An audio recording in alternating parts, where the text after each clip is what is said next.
Good day everyone, we are the Group 4 and our discussion is all about the global citizenship.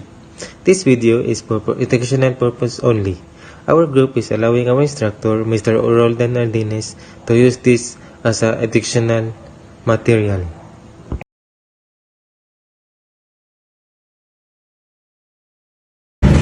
Global citizenship, to me, means recognizing and embracing our interconnectedness as people, regardless of nationality, race, or culture. It involves understanding that the challenges we face, whether social, environmental, or political, transcend borders and requires collective action. A global citizen is someone who feels responsibility towards the well-being of humanity as a whole, values diversity, respect human rights, and strives to contribute positively to both local and global communities. It's about fostering empathy, advocating for justice, and being mindful of how our actions impact the world.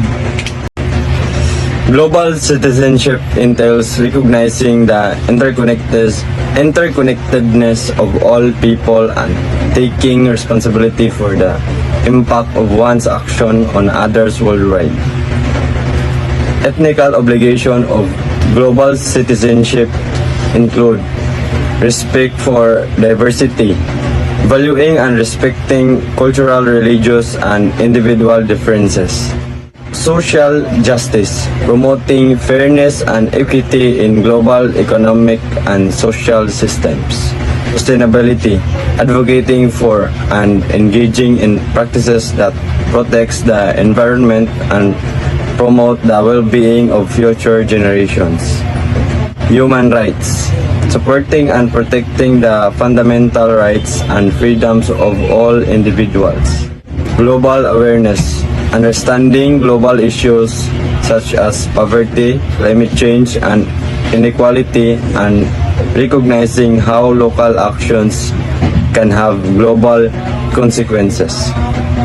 Active participation, engaging in civic activities such as voting, volunteering, and advocacy to improve communities both locally and globally.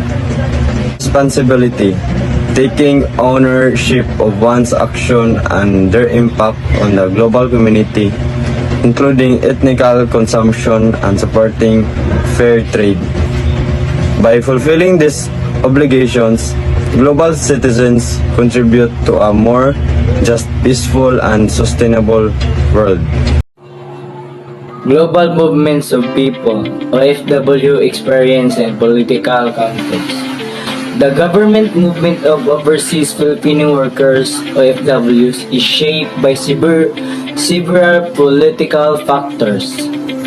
First, state policies. The Philippine government supports labor migration to boost the economy through remittance, but OFWs face challenges like exploitative contracts in poor working conditions, despite regulations from agencies like the POEA. The second one is international relations.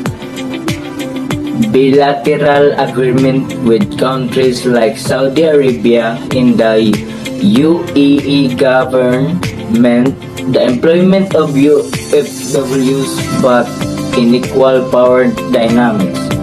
Often, leave workers vulnerable to abuses such as wages, theft, and limited legal protections. Third, global governance. International bodies like the ILO advocates for migrant workers' rights, yet enforcement is inconsistent, leaving many FWs exposed to human rights violations, particularly in the Middle East. And the last one is economic pressure, where the remittance are critical of the Philippine economy. This reliance can lead to neglect of OFW's needs and domestic job creation. Political instability in host countries are also created insecurity for migrant workers. In summary, OFWs contribute significantly to global economy but face political and social vulnerabilities that require stronger protection.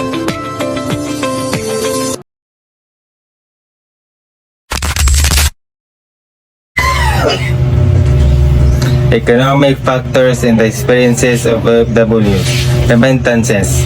Overseas Filipino workers OFWs send home a significant amount of money known as remittances. This financial support is crucial for many families in the Philippines, helping cover basic needs like food, education, and healthcare. In fact, remittances contribute to the country's economy, making it one of the top recipients globally. Second is job opportunities. Many OFWs leave the Philippines due to a lack of job opportunities and how low wages. They seek better paying jobs abroad in sectors like healthcare, construction, and domestic work. While they may earn more overseas, they often face long hours and challenging working conditions. Third is economic dependency. The reliance on remittances can create a cycle of economic dependency. Families often rely on the income from OFWs rather than seeking stable local employment. This can hinder long-term economic growth in their communities. So, number 4, financial challenges. Despite earning more abroad, many OFWs encounter financial challenges. High cost of living in host countries and fees for recruitment agency can reduce their savings. Some also struggle to manage their finances effectively, leading into debt. 5. Investment in local economy. Many OFWs invest their savings back home, starting business or improving their homes. This investment can stimulate local economies and create jobs, so benefiting their communities in the long run. The OFW experience, a cultural perspective. OFWs are a significant part of global movement of people. They play a crucial role in the Philippine economy, sending billions of dollars in remittance back home each year. However, the OFW experience goes beyond economic contributions. It involves navigating cultural differences, adapting to new environments, and facing personal challenges. Cultural shock and adaptation. Moving to a new country can be a jarring experience. Culture shock is a common phenomenon that OFW face, characterized by feeling of disorientation, confusion, and anxiety. This stems from unfamiliar customs, social norms, and language barrier. Communication difficulties can be isolating and frustrating, hindering social integration and professional advancement. Cultural differences. Navigating unfamiliar social cues, religious practices, and dietary habits can be challenging. Adapting to these differences requires open-mindedness, patience, and willing to learn. Homesickness and loneliness. Being away from family and friends can be emotional draining. Homesickness is a common experience for OFW, especially during holidays and important family events. Limited social connections. Building meaningful relationships in a new country can be difficult, especially when language barriers and cultural differences exist. This can lead to a feeling of isolation and loneliness. Lack of support network. OFWs often miss the support of their families and communities back home, which can exacerbate feelings of stress and vulnerability. Cultural identity and resilience. The two-type OFW experience can have a profound impact on cultural identity. Hybrid identities, OFW, often develop hybrid identities, blending their Filipino heritage with the culture of their host country. This can lead to a sense of belonging in both places but also create a sense of being in between. Resilient despite the challenges they face, OFW demonstrate remarkable resilience. Their dedication to providing for their families and their ability to adapt to diverse environments are statement to their strength and determination. Conclusion: a global phenomenon with cultural implication. The global movement of people is a complex and evolving phenomenon with significant cultural implication. The OFW experience highlights the challenges and opportunities associated with migration, revealing the human cost of globalization. While OFW contribute significantly on their home countries' economies, their experiences underscore the need for policies that protect migrant workers' rights, promote cultural understanding, and address the social and economic factors that drive migration.